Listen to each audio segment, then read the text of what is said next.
When it's your family's turn to help clean the Kingdom Hall, or a convention venue, for example, don't leave the kids at home. They're part of the team. Don't go there with half the team. Let them experience the joy that comes from serving others. Let them work along with you. If you're assigned to clean the restrooms, don't complain about it. Verify an example. Your children will learn that when there's work to be done, we just do it. We aren't picky about what we will and will not do. And we don't feel that some jobs are beneath us. Now, this is in line with Paul's counsel, found at Philippians chapter 2, verses 3 and 4. Let's look that up. It's good exercise. Philippians chapter 2, verses 3 and 4. Now, we're thinking about the family as a team here. It says, "Do nothing out of contentiousness or out of egotism, but with humility consider others superior to you, as you look out not only for your own interests, but also for the interests of others." When there's work to be done, someone has to do it. Do I think that I'm so special that someone else has to look after it? Some families volunteer to help with Kingdom Hall maintenance. When the kids are old enough, they can work on other projects like working on an assembly hall. They have a ball. The friendships that you and your young people will forge can last a lifetime. And here's a bonus. When the young people go to a circuit assembly or a regional convention, they'll have good friends to associate with, both young and old, people they've been working with. What about working around the house? Some parents feel that the children shouldn't have to help out at all because they have their schoolwork to do. But their schoolwork is something they do for themselves. How are they contributing to the welfare of the family? How are they learning to serve others unselfishly? It's good for a child to feel that he has an important role in the household and that people are counting on him. Think what that does for his self-respect. We've just been watching governing body member David Splaine, who is not a parent, Davesplaining to parents how to do parenting.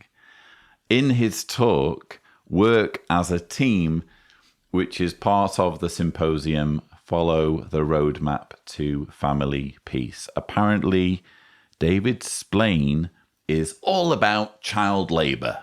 When it's your family's turn to help clean the Kingdom Hall, or a convention venue, for example, don't leave the kids at home. They're part of the team. Let them work along with you.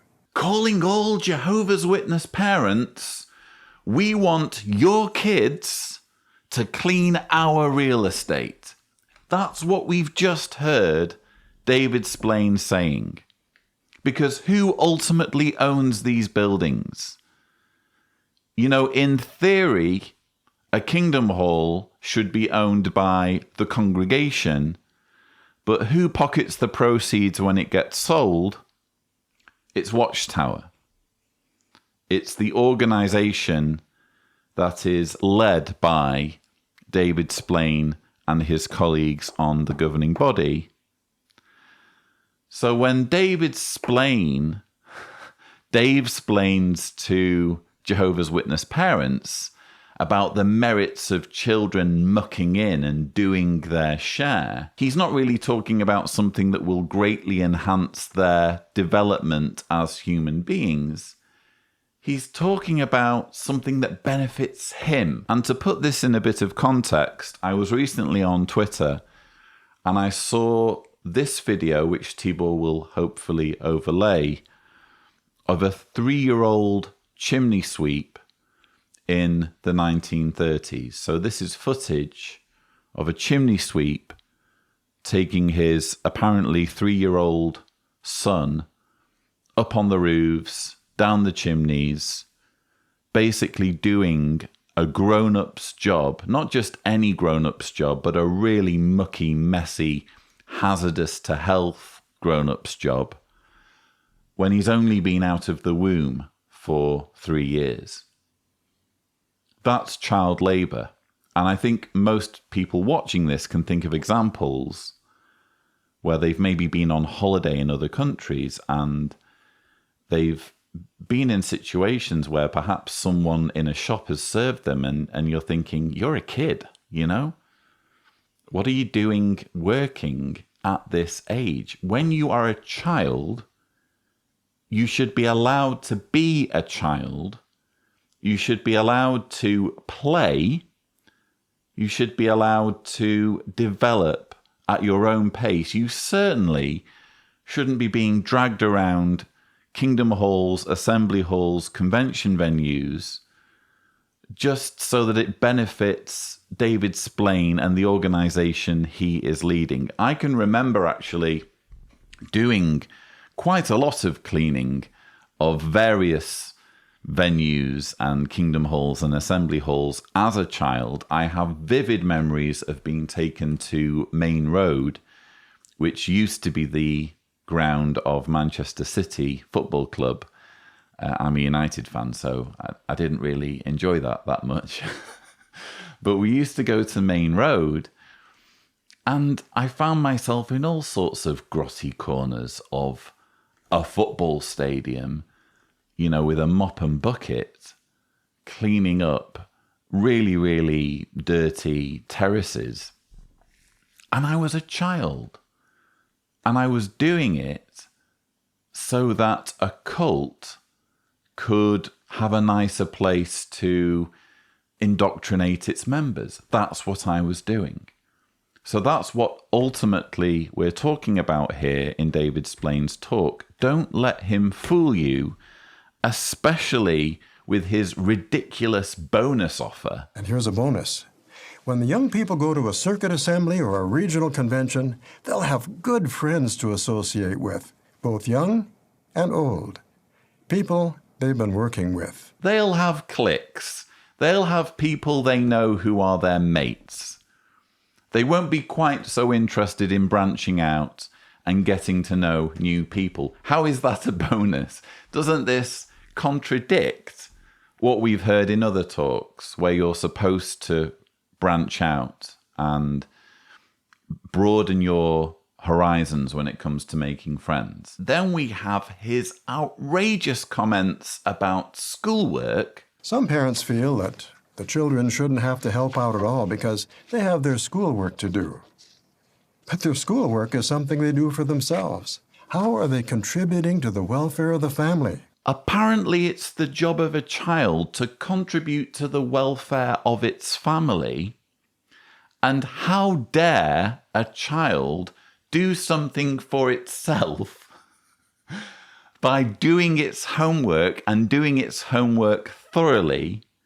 Because that's just selfish, isn't it? How selfish of a child to further its education when it could be doing chores around the home. And don't get me wrong, I'm all in favour of children tidying up after themselves and getting involved in doing chores in a household setting.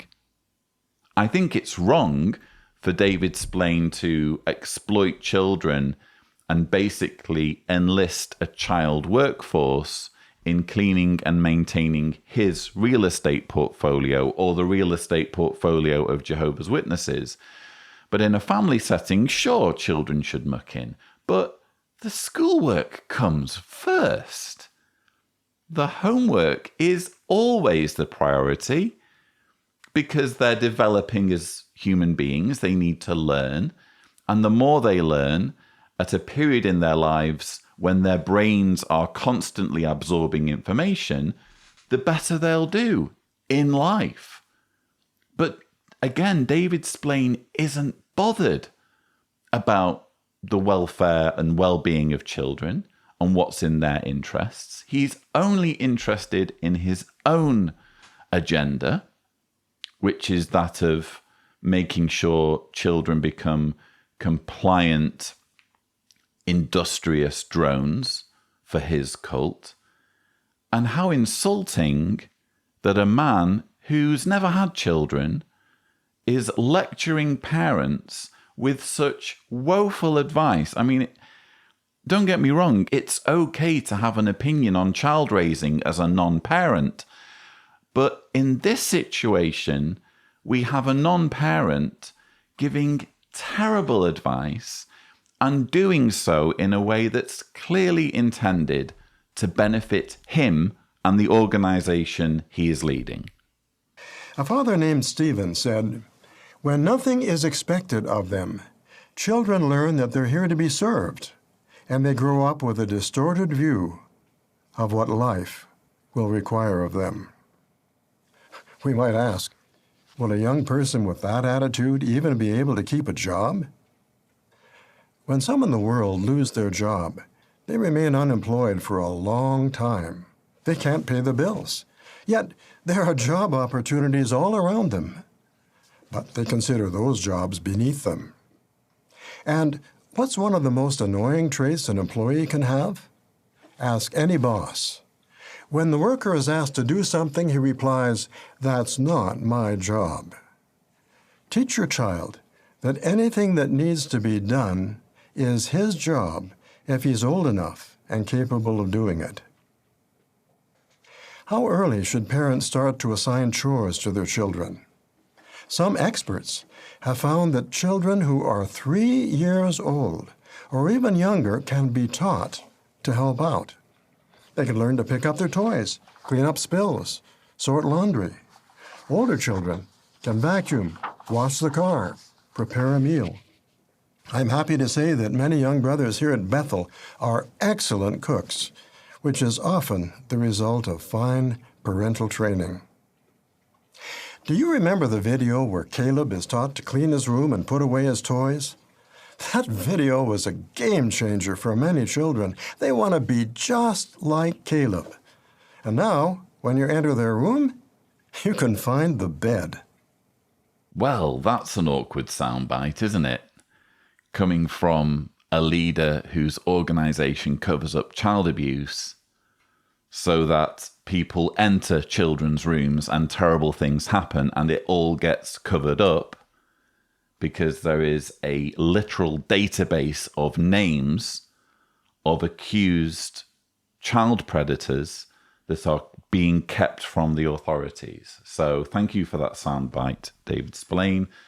I'm sure that's going to age just brilliantly.